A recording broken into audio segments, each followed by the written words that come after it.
1997년 대한민국에서는 끔찍한 일들이 벌어졌습니다. 어느 날 아침에 일어나 보니 뉴스와 신문이 온통 난리가 나 있고, 지금으로 말하자면 SK, LG, 포스코, 신세계, 두산, KT, 대림, 효성 같은 대한민국의 대표 대기업들이 부도를 내며 쓰러지고 있었습니다. 대기업들이 무너지자 그 아래에 있던 수십만 개의 중소기업들도 줄줄이 도산을 해버렸고, 얼마 전까지만 해도 1달러에 800원이었던 환율이 무려 2,000원까지 올라버렸는데, 이러다 곧 3,000원, 5,000원까지 갈 수도 있다는 전망이 심심찮게 나오던 상황이었습니다. 나라 전체가 부도가 넘어가게 생겼으니 당연히 주식과 부동산은 수직으로 곤두박질 쳤고, 사람들은 불안한 마음에 무엇보다 현금을 확보하기 위해 가지고 있던 주식과 부동산 자산들을 시장에 쏟아냈는데, 강남 노른자 땅 위에 30억 원 하던 부동산 매물이 10억 원에 내놓아도 아무도 가져가지 않은 것은 물론, 그것보다 더 싼 금매 매물들이 경쟁적으로 시장에 쏟아지며 당시 대한민국 부동산 시장은 거품이 순식간에 꺼지면서 폭락했습니다. 어제까지 잘 나가던 중소기업의 CEO였던 중년 남성들은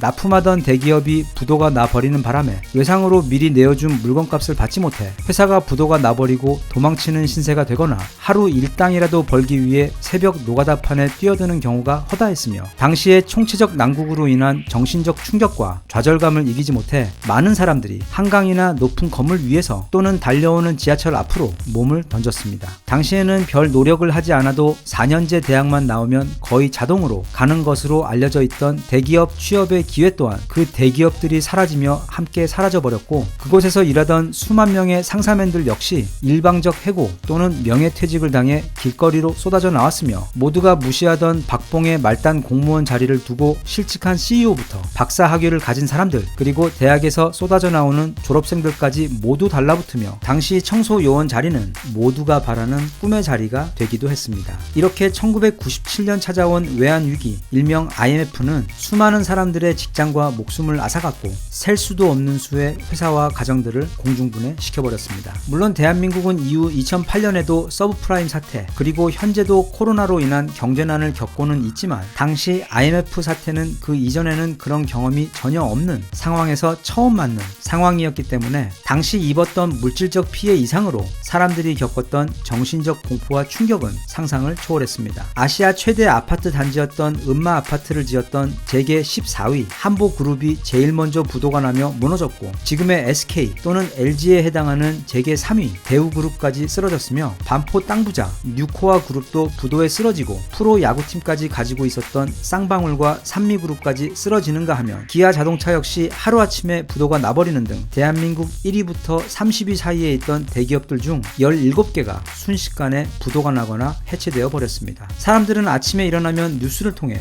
매일같이 이런 믿기 힘든 소식을 접하며, 이러다가 곧 나라 전체가 부도가 날 것이라는 공포감에 떨어야 했는데, 실제로 그때 대한민국은 부도가 난 상태였습니다. IMF 사태를 바라보는 관점은 다양합니다. 특히 그 사태가 촉발된 이유에 있어서는 여러 전문가들의 다양한 시선들이 존재하는데, 지금부터 하는 이야기는 경제 문외한이자 거의 완벽한 비전문가에 가까운 대한민국의 한 국민의 지극히 주관적인 시선에서 풀어본 당시의 상황과 그 발생 원인에 대한 설명입니다. 사실 그 즈음 한국은 아주 잘 나가고 있었습니다. 1988년 올림픽을 성공적으로 치러낸 후 본격적으로 수출길이 열리며 국민 소득이 빠르게 높아지고 있었고, 1995년에는 드디어 꿈의 국민 소득이라 여겨지던 1만 달러까지 달성을 했으며, 1996년에는 선진국 클럽이라 여겨지던 OECD 가입까지 이루어내며 그야말로 승승장구하던 때였습니다. 그런데 문제가 터졌습니다. 지금 코로나 사태의 시작점이 중국 우한이었던 것처럼 1997년 IMF 사태의 시작은 바로 태국이었습니다. 태국이라는 나라가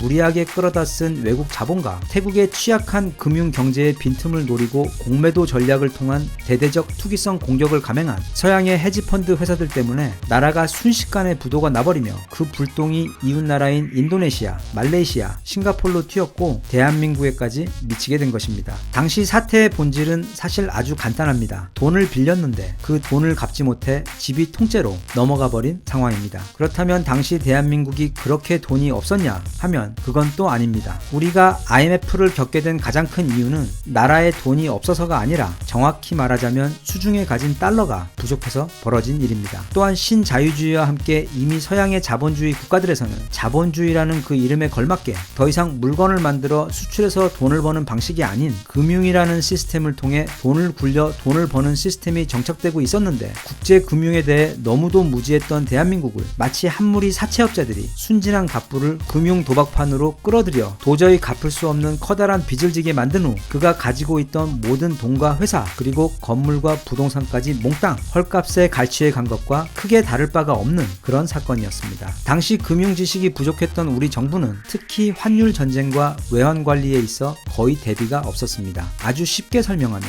그때 우리나라가 가지고 있던 달러가 약 300억 달러였는데 그중 실제로 쓸 수 있는 돈이 가장 낮을 때에는 불과 20억 달러밖에 되지 않았습니다. 그런데 외국에서 빌려와 이제 갚아야 할 돈이 800억 달러가 넘었습니다. 그걸 갚지 못해서 나라가 부도가 난 것이며 그 돈을 갚기 위해 IMF에게 총 550억 달러를 빌리게 된 것이 바로 IMF 사태인 것입니다. 물론 800억 달러를 갚아야 하는데 수중에는 300억 달러 또는 고작 20억 달러밖에 없었다면 당연히 문제는 이미 예고된 것이 아니냐고 생각할 수도 있을 것입니다. 그렇지 않습니다. 대부분의 경우 대출금의 만기가 도래해도 은행들은 그걸 연장해주는 게 통상적이었고, 당시 한국은 수출도 좋았고 경제도 매우 튼튼했기 때문에 말하자면 신용도 좋고 담보도 확실했기 때문에 그 정도 돈은 당장 손에 없더라도 얼마든지 융통할 수 있었습니다. 하지만 태국이 부도가 나버리며 빌려준 자금을 회수하는 게 어려워지자 시장은 패닉하기 시작했고, 일부 은행들이 만기가 도래한 대출금에 대해 연장을 해주지 않는 상황이 동남아에서 벌어지기 시작합니다. 하지만 한국의 상황은 태국이나 인도네시아 또는 말레이시아와는 달리 아직 건재했었습니다. 태국과 동남아에서 이미 외환위기 사태가 터지고 있던 1996년에도 한국은 이상이 없었습니다. 은행들도 그리고 시장에서도 한국은 괜찮을 거라며 한국 경제에 대한 높은 신뢰도를 유지하고 있었으며 우리나라 안에서도 크게 걱정하지 않고 있던 때였습니다. 그런데 어느 날 갑자기 일본에서 생각지도 못했던 공격이 들어옵니다. 한국에 투자했던 모든 자본에 대해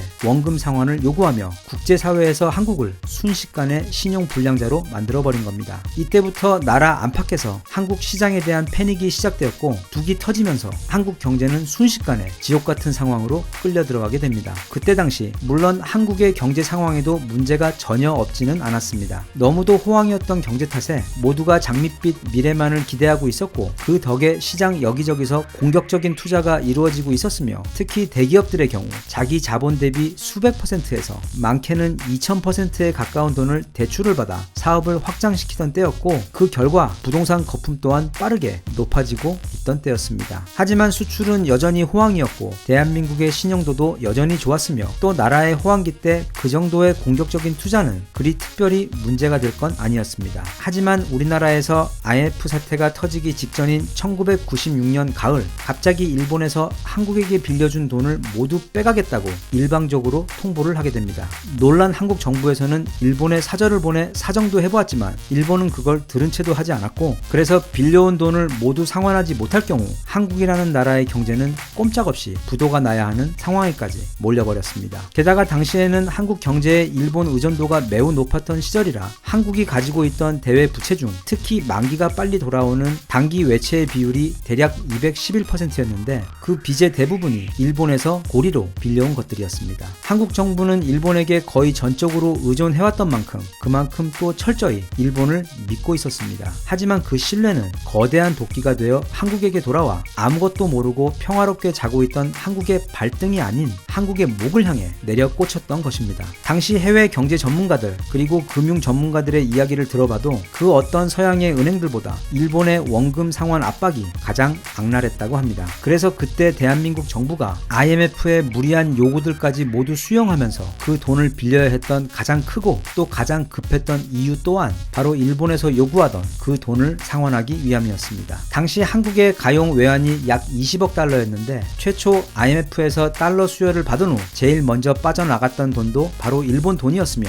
미국의 신용평가기관인 S&P의 담당자 존 체인버스 또한 1997년 당시 불과 3개월 만에 한국에서 일본으로 빠져나간 돈만 무려 90억 달러가 넘었을 것이라고 놀라며 회고한 바 있습니다. 일본이 그 많은 돈을 모두 일시에 빼버리자 당연히 한국 경제는 휘청거렸고, 그렇게 휘청거리는 한국 경제를 바라보던 외국 자본들 역시 한국은 곧 망할 나라처럼 보였기 때문에 여기서 패닉이 발생하며 그때부터는 너도 나도 앞다투어 한국에게 원금 상환을 요구하며 달려드는 끔찍한 상황이 한국에서 벌어지게 된 것입니다. 물론 역사에서는 만약이라는 가정이 허용되지 않지만 만약 그때 일본이 그렇게 갑자기 그리고 그렇게 악랄하게 모든 돈을 일시에 빼가지만 않았다면 대한민국은 IMF 사태를 겪지 않았을 수도 있었습니다. 우리가 겪었던 IMF 사태의 모든 책임이 일본에게 있다고는 말할 수 없지만 그 불행을 일으킨 최초의 방아쇠를 당긴 것도 일본이었고, 멀쩡했던 둑을 무너뜨려 거대한 금융위기 홍수를 일으킨 것도 일본이었으며,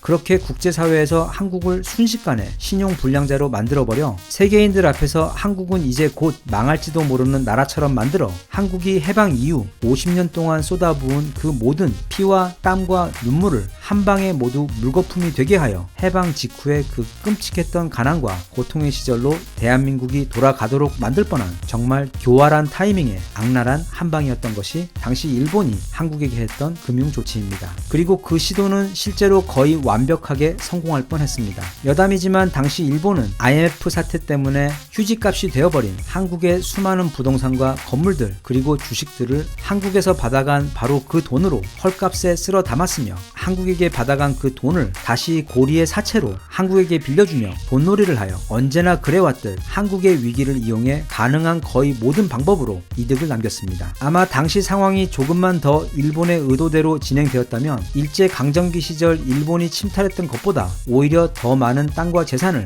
그들은 손에 넣었을지도 모릅니다. 하지만 임진왜란 때 이순신이라는 무슨 만화 주인공 같은 끝판왕 치트키가 조선 반도에 존재한다는 사실을 그들은 예상하지 못했고, IMF 때에도 우리 국민들이 보여줄 애국심과 단결력의 힘을 그들은 미처 예측하지 못했습니다. 모두가 잘 알다시피 어떤 전문가들은 최소 20년은 넘게 걸릴 것이라던 세계의 예상을 깨고 불과 3년 8개월 만에 한국은 IMF에게 빌린 돈 전부를 갚아버립니다. 그 과정에서 수많은 사람들의 자발적인 희생이 있었으며 그 대표적인 예가 바로 금 모으기 운동입니다. 무려 350만 명이 넘는 국민들이 금 모으기 운동에 참여해서 총 227톤의 금을 모았는데, 그 이전까지 우리 정부가 보유하고 있던 금 보유량의 최대치가 10톤이었습니다. 금 227톤이라는 것은 당시 최고 부자 선진국들의 금 보유량과도 맞먹을 정도의 솔직히 진짜 미친 양이었으며, 이 금 모으기 운동은 우리가 IMF의 가장 위험했던 순간을 무사히 넘기는데 1등 공신 역할을 한 국민운동이었습니다. 우리나라의 경우 옛날이나 지금이나 나라의 위기가 찾아올 때면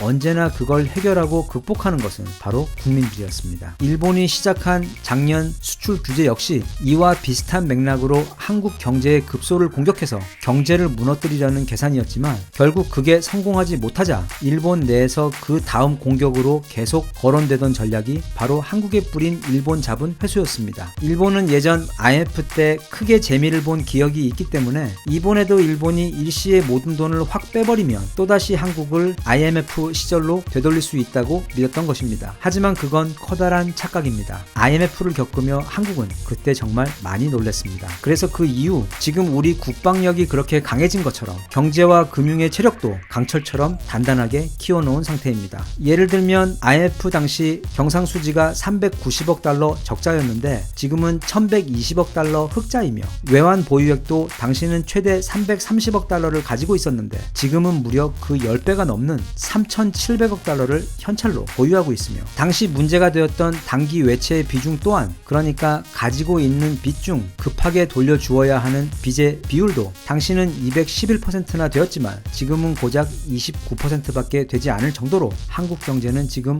어떠한 경제적 공격이 들어와도 막아낼 수 있을 정도로 튼튼하고 안정적입니다. 게다가 대부분의 선진국들과 통화 스와프까지 체결하고 있는 상황이라 설령 달러가 모자르는 상황이 생긴다 하더라도 얼마든지 융통하여 가뿐하게 막아낼 수 있습니다. 하지만 이미 우리가 보유하고 있는 달러도 너무 많아서 다시 대한민국이 그 누구에게 돈을 빌려 빚을 갚아야 하는 상황은 다시 일어날 가능성이 거의 없습니다. 때문에 일본의 협박처럼 당장 일본이 예전처럼 모든 돈을 빼가도 한국에는 전혀 영향을 줄 수가 없으며, 그것뿐만이 아니라 이제 일본은 그게 군사력이든 금융이든 아니면 문화력이든 그 무엇이든 간에 우리 대한민국에게 타격을 줄 수 있는 방법이 사실상 아무것도 없으며 앞으로도 영원히 없을 예정입니다. 지금 코로나 상황이 과거 IMF 때만큼 힘들다는 분들도 계시고 일부는 그때보다 오히려 더 어렵다는 분들도 계십니다. 너무 멀리 보면 지칩니다. 일단 올 겨울만 잘 넘겨보자 하는 마음으로 최대한 노력을 해보고 동시에 지금 하루에도 수천 명씩 확진자가 쏟아지는 유럽과 미국의 상황에 비해 비교 자체가 불가할 정도로 안전한